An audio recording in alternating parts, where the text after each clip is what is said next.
Hello dear students, कैसे हो आप सब।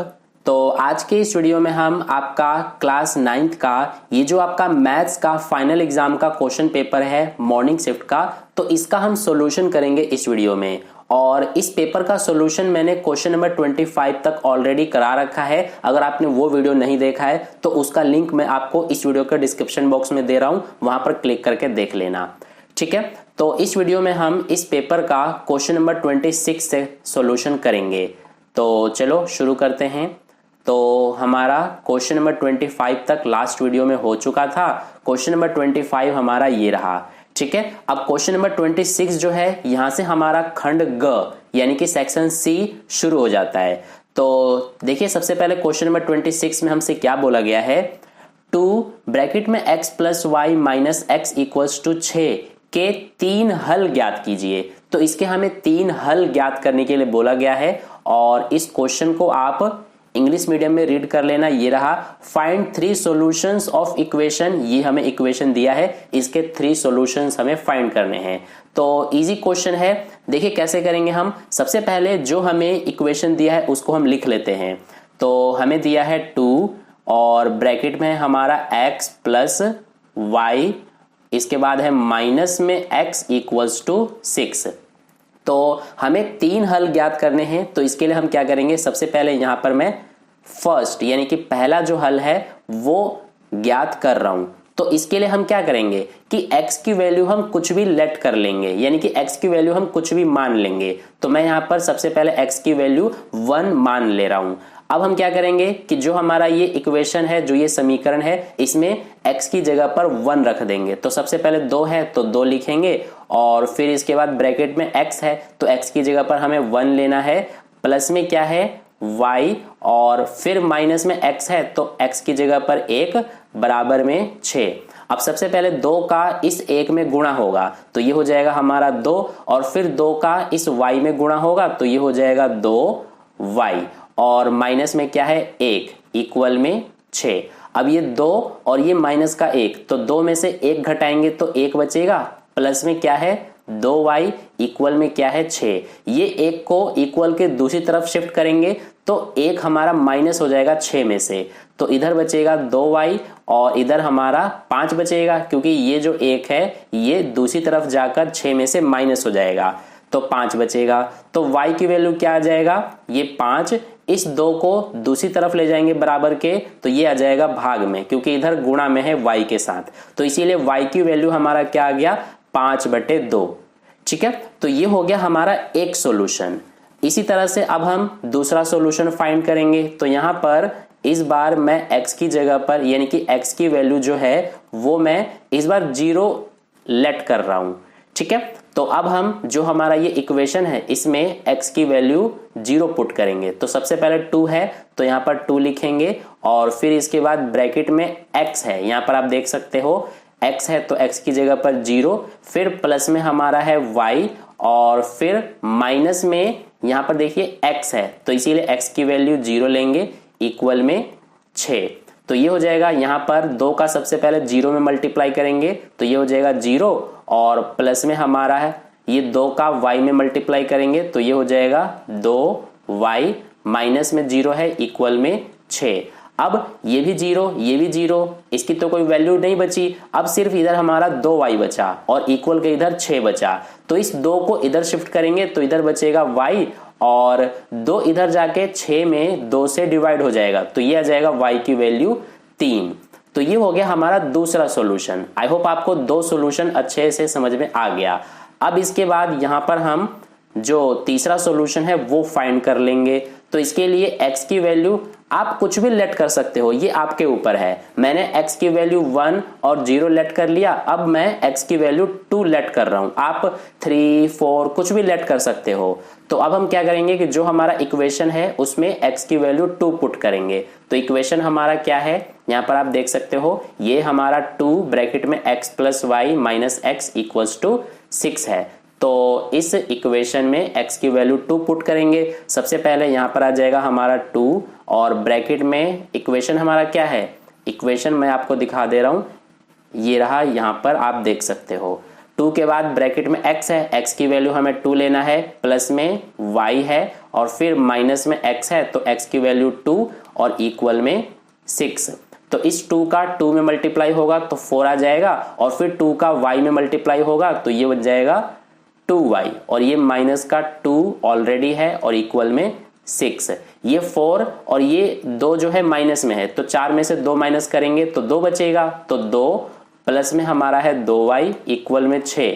इस 2 को इधर शिफ्ट करेंगे तो 6 में से 2 घट जाएगा तो इधर हमारा 4 बच जाएगा और ये 2y है, 2 को इधर ले जाएंगे तो भाग में आ जाएगा, इधर अब सिर्फ y बचा। 2 से 4 को डिवाइड करेंगे तो 2 आएगा, तो y की वैल्यू क्या आ गया 2। तो ये हो गया तीसरा सॉल्यूशन। अब लास्ट में हम क्या करेंगे कि 3 सॉल्यूशन हमने फाइंड कर लिया, अब लास्ट में इस तरह से हम एक टेबल बना लेंगे और इस टेबल में जो हमने 3 सॉल्यूशन निकाले हैं उनको लिख देंगे। ठीक है, तो यहां पर सबसे पहले ये हो जाएगा x और ये y। तो हमने शुरू में x की वैल्यू क्या लेट किया था, हमने x की वैल्यू 1 लेट किया था, तो y की वैल्यू हमारा क्या आया था 5/2 यानी कि 5/2 आया था। ठीक है, इसके बाद x की वैल्यू हमने 0 लेट किया था तो y की वैल्यू क्या आया था, यहां पर आप देख सकते हो सबसे पहले x की वैल्यू 1 लेट किया था तो y की वैल्यू 5/2 आया था और फिर हमने x की वैल्यू यहां पर 0 लेट किया था तो y की वैल्यू 3 आया था, तो इसीलिए यहां पर y की वैल्यू 3 लिख देंगे। फिर इसके बाद हमने x की वैल्यू यहां पर देखिए ये 2 लेट किया था तो y की वैल्यू भी 2 आया था, तो तीसरा सॉल्यूशन हमारा है x का मान 2 और y का भी 2। तो यही हमारा है 3 हल यानी कि 3 सॉल्यूशन। ठीक है, तो आई होप आपको ये क्वेश्चन नंबर 26 अच्छे से समझ में आ गया है। मैंने आपको काफी डिटेल में समझा दिया है तो आपके मन में अब कोई भी डाउट नहीं बचा होगा। ठीक है, अब चलते हैं नेक्स्ट क्वेश्चन पर। तो नेक्स्ट हमारा है क्वेश्चन नंबर 27। क्वेश्चन नंबर 27 में बोला गया है कि सरल कीजिए, यानी कि ये जो हमें दिया गया क्वेश्चन इसको सिंप्लीफाई करना है। तो इसको सॉल्व करने के लिए आपको सबसे पहले 2 आइडेंटिटीज पता होनी चाहिए। ठीक है, वो 2 आइडेंटिटीज कौन कौन से हैं वो मैं आपको बता दे रहा हूं। ये हमारा क्वेश्चन नंबर 27 का सॉल्यूशन है। तो सबसे पहला जो आइडेंटिटी है वो है हमारा x³ और x³ प्लस y³ वाला।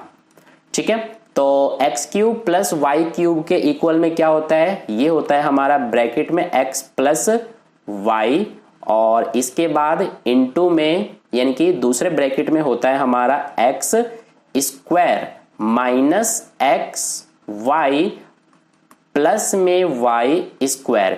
तो एक आइडेंटिटी ये लगेगा और दूसरा हमारा लगेगा x³ माइनस y³ वाला।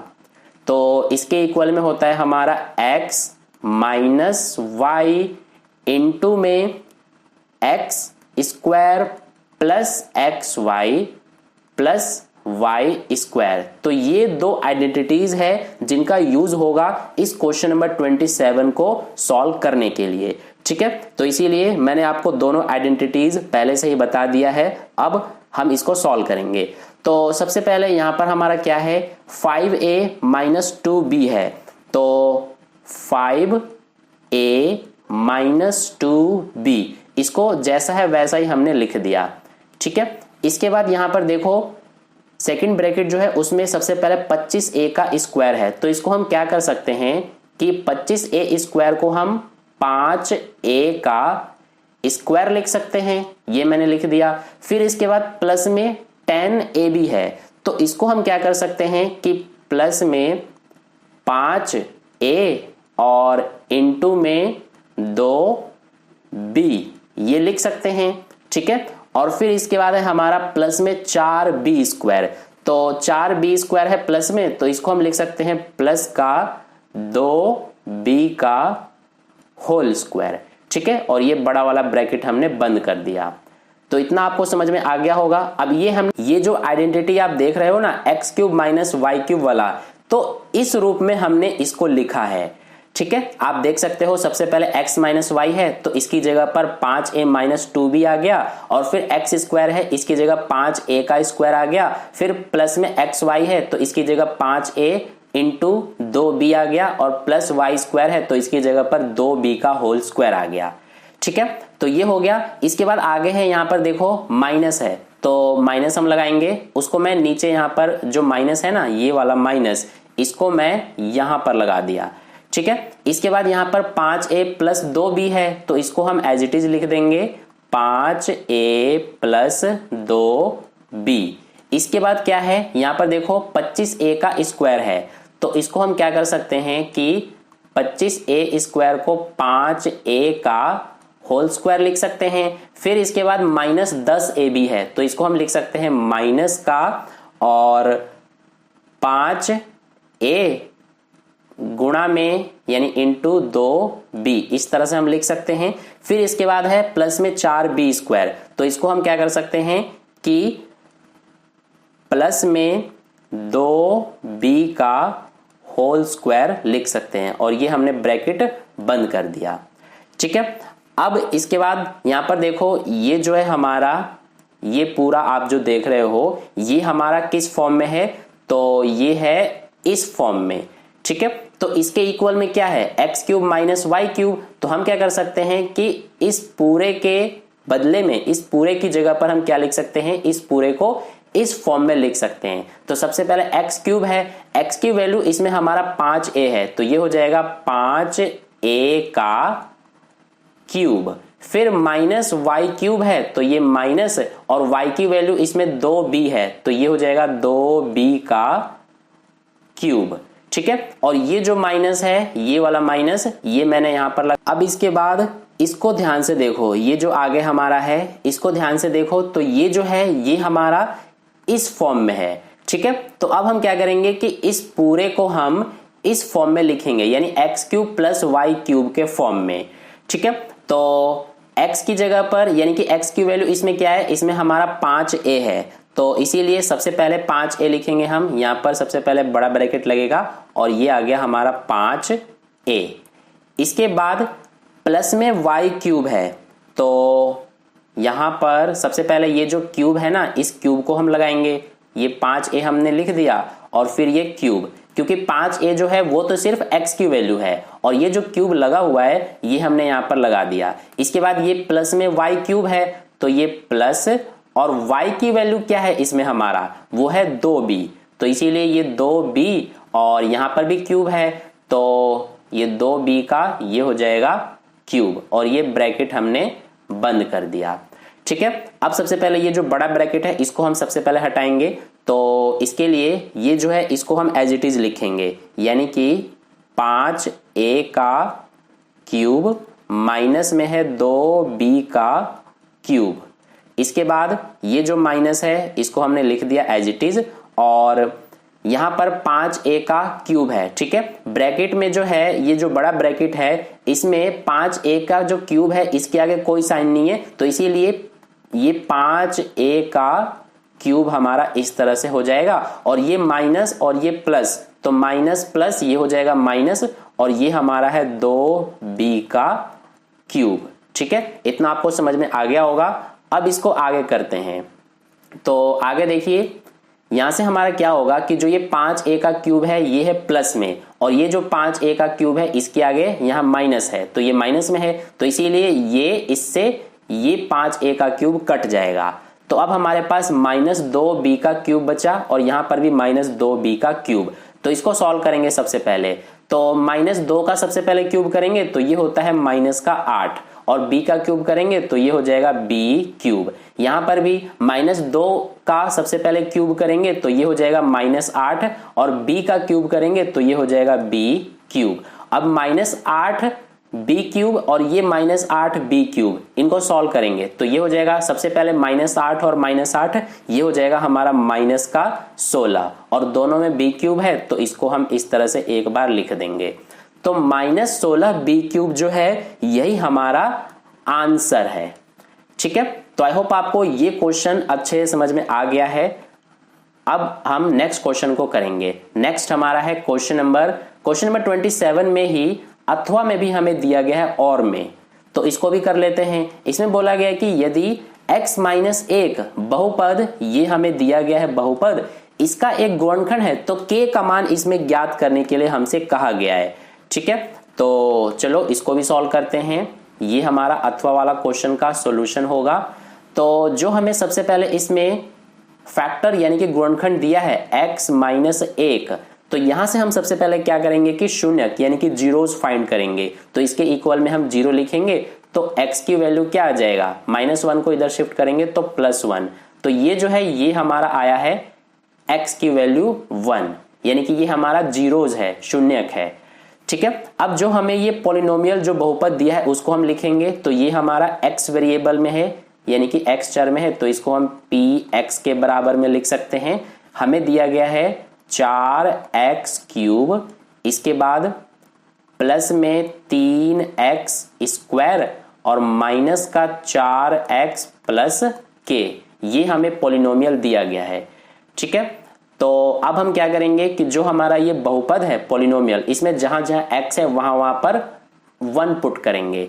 तो सबसे पहले हमारा इसमें ये 4 है, तो इस 4 को हम उतारेंगे, ये हमारा 4 आ गया। और x क्यूब है, x की जगह पर क्या लेंगे 1 और ये क्यूब, और फिर प्लस में 3x स्क्वायर है तो ये +3x की जगह पर 1 और ये स्क्वायर, माइनस में 4x है, x की जगह पर 1 और प्लस में k, और इसके बराबर में हम क्या लिखेंगे 0। क्यों लिखेंगे, क्योंकि ये जो हमारा x की वैल्यू 1 आया है ये हमारा जीरोस यानी कि शून्यक है इस बहुपद का। यानी कि इसमें अगर हम जो हमारा ये x है, x की वैल्यू 1 इसमें पुट करेंगे तो हमारा आंसर 0 बन जाएगा।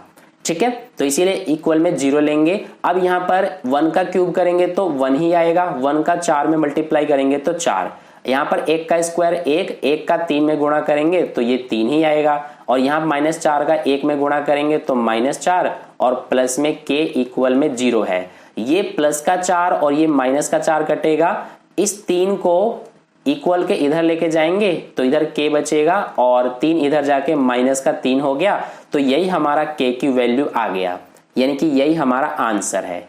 ठीक है, तो ये हो गया हमारा जो अथवा वाला क्वेश्चन है और वाला, उसका सॉल्यूशन भी कंप्लीट। इसके बाद अब चलते हैं नेक्स्ट क्वेश्चन नंबर 28 पर। और आगे बढ़ने से पहले अगर आपने वीडियो को लाइक नहीं किया है अभी तक तो वीडियो को एक लाइक जरूर कर देना, क्योंकि वीडियो बनाने में काफी ज्यादा एफर्ट लगता है, काफी ज्यादा मेहनत लगता है, और मैं आपको काफी डिटेल में समझा रहा हूं। इस तरह से कोई और वीडियो में कोई और चैनल पर आपको नहीं समझाया जाएगा, तो इसीलिए वीडियो को एक लाइक जरूर कर देना, और अगर आपने चैनल सब्सक्राइब नहीं किया तो सब्सक्राइब कर लेना। ठीक है, अब चलो नेक्स्ट क्वेश्चन नंबर 28 को करते हैं। इसमें बोला है ABCD एक समांतर चतुर्भुज है तथा AP और CQ शीर्षों A और C से विकर्ण BD पर क्रमशः लंब है। दर्शाइए कि त्रिभुज APB सर्वांगसम है त्रिभुज CQD के। तो इसमें हमारा त्रिभुज APB, ये रहा त्रिभुज APB, यानी कि ये जो त्रिभुज है इसको हमें सर्वांगसम सिद्ध करना है त्रिभुज CQD के। यानी कि त्रिभुज ये रहा हमारा C और ये Q और ये D, यानी कि इसके सर्वांगसम सिद्ध करना है, ये और ये दोनों को हमें सर्वांगसम सिद्ध करना है। तो कैसे करेंगे, इसके लिए सबसे पहले हम जो हमें दिया गया है, यानी कि जो हमें त्रिभुजों को सर्वांगसम सिद्ध करना है उसको हम लेंगे।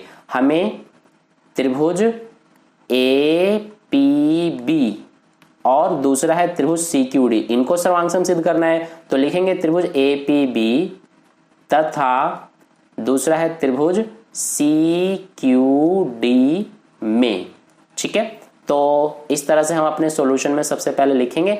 अब देखिए दोनों त्रिभुज में, यानी कि त्रिभुज APB में ये जो कोण है ये हमारा हमें दे रखा है 90 डिग्री का। ठीक है, तो इसीलिए कोण APB ये हमारा इक्वल होगा किसके, इस त्रिभुज में। देखिए त्रिभुज CQD में जो है इस वाले कोण के इक्वल होगा, क्योंकि ये भी हमारा 90 डिग्री का होगा। ठीक है, तो इसके इक्वल में लिखेंगे हम कोण CQD के, और इसका रीजन हम क्या लिखेंगे, प्रत्येक 90 डिग्री के हैं, यानी कि ईच 90 डिग्री। तो इस तरह से हम लिख देंगे प्रत्येक 90 डिग्री। ठीक है, इसके बाद दूसरी चीज आप देखोगे कि जो हमारा ये जो AB है, AB साइड, और ये जो CD है ये दोनों हमारे क्या होंगे, बराबर होंगे, क्योंकि ए बी जो है वो त्रिभुज ए पी बी में आ रहा है और जो सी डी है वो हमारा त्रिभुज सी क्यू डी में आ रहा है। तो इसीलिए ये वाली भुजा इस वाली भुजा के बराबर होगा। क्यों होगा, क्योंकि एबीसीडी हमारा एक क्या है, समांतर चतुर्भुज है और समांतर चतुर्भुज की सम्मुख भुजाएं जो होती हैं ऑपोजिट साइड्स वो बराबर होती हैं। तो इसीलिए हम लिखेंगे कि जो ए बी है वो बराबर होगा हमारा सी डी के।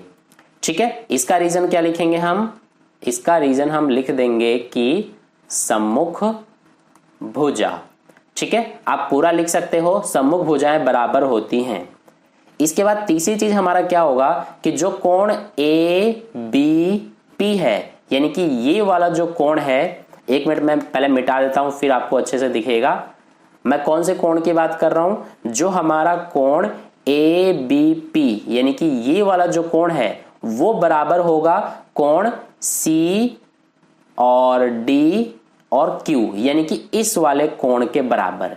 ऐसा क्यों, क्योंकि ये दोनों कोण हमारे एकांतर कोण है, क्योंकि ये देखो सी डी और ए बी ये दोनों क्या है, ये दोनों हमारी समांतर भुजाएं हैं। ठीक है, तो इसीलिए ये जो कोण है हमारा इस कोण के बराबर होगा, क्योंकि ये दोनों हमारे एकांतर कोण बन रहे हैं। तो इसीलिए हम लिखेंगे कि जो कोण ए बी पी है, कोण ए बी पी वो किसके बराबर होगा, कोण सी डी क्यू के।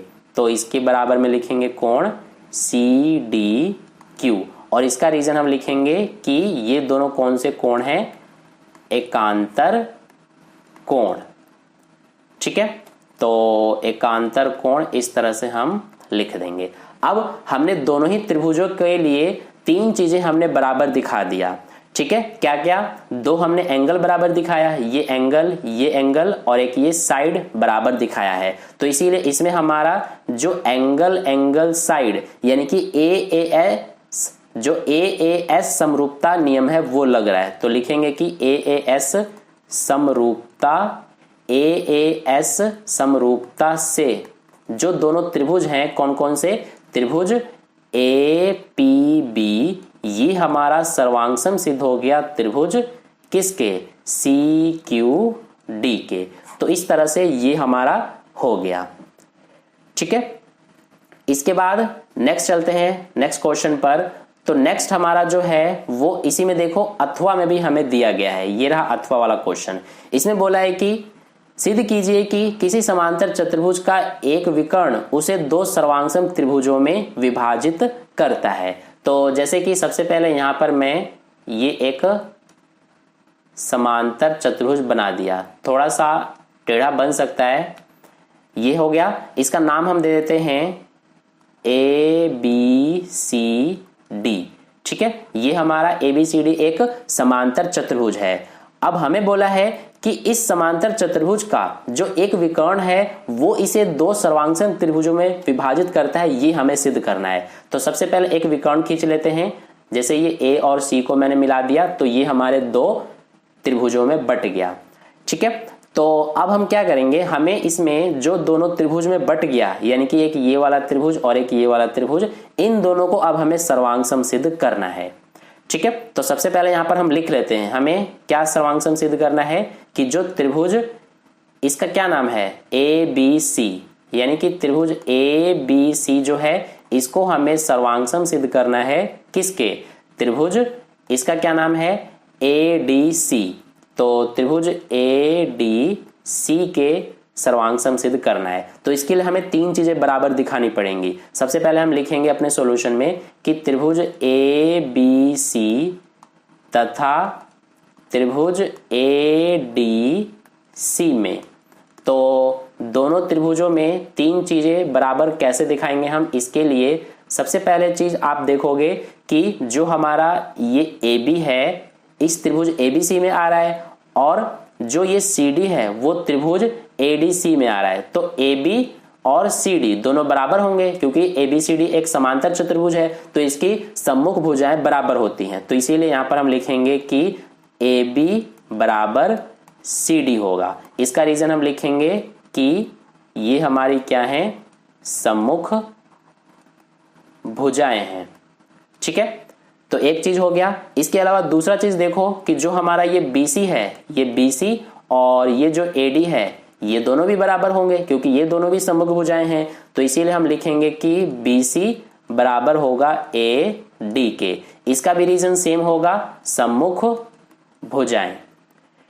ठीक है, इसके अलावा तीसरी चीज आप क्या देखोगे कि जो हमारा ये कोण B है वो इस कोण D के बराबर होगा, क्योंकि आपको पता होगा समांतर चतुर्भुज का जो प्रॉपर्टी होता है कि उसकी सम्मुख जो भुजाएं होती हैं वो बराबर होती हैं। सॉरी, सम्मुख भुजाएं नहीं, सम्मुख कोण। ये वाला जो कोण है कोण B है और ये कोण D है। तो सम्मुख कोण जो होते हैं समांतर चतुर्भुज में वो बराबर होते हैं। तो इसीलिए हम लिख सकते हैं कि कोण B जो है वो बराबर होगा कोण D के। और इसका रीजन हम लिखेंगे कि ये हमारे क्या हैं, सम्मुख कोण है।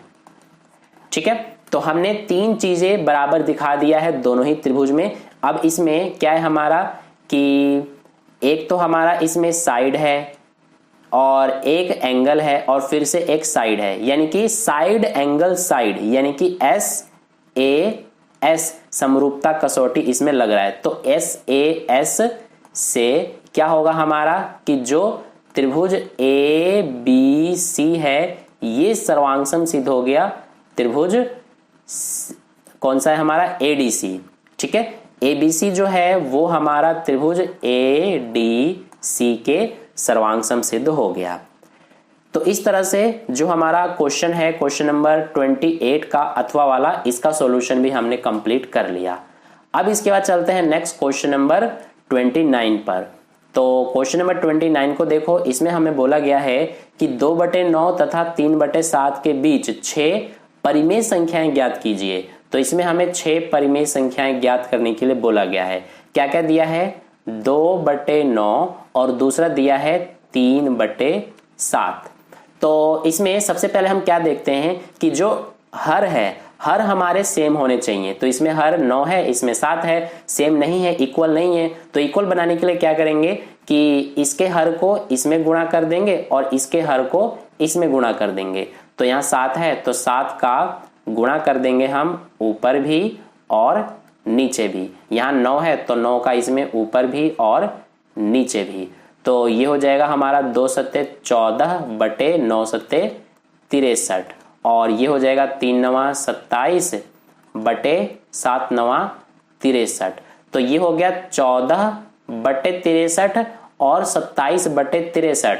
अब इन दोनों के बीच में हम कोई भी 6 परिमेय संख्याएं लिख सकते हैं। जैसे कि पहला हो जाएगा 15/63, दूसरा हो जाएगा 16/63, इसी तरह से 17/63 और 18/63, इसके बाद 19/63 और फिर इसके बाद है 20/63। या फिर कोई और भी आप लिख सकते हो, बस 14/63 और 27/63 के बीच में होना चाहिए। तो ये हमारे 1 2 3 4 5 6 परिमेय संख्या हमने बता दिया। तो ये हो गया क्वेश्चन नंबर 29। अब जो अगला हमारा क्वेश्चन नंबर 29 के बाद क्वेश्चन नंबर 30 जो है, यहां से हम अगली वीडियो में करेंगे। इस वीडियो को आप एक लाइक जरूर कर देना और अपने दोस्तों के साथ भी जरूर शेयर कर देना, ठीक है, ताकि उन्हें भी बेनिफिट मिले। और अगर आपने चैनल को सब्सक्राइब नहीं किया तो सब्सक्राइब कर लेना ताकि अगली वीडियो अपलोड कर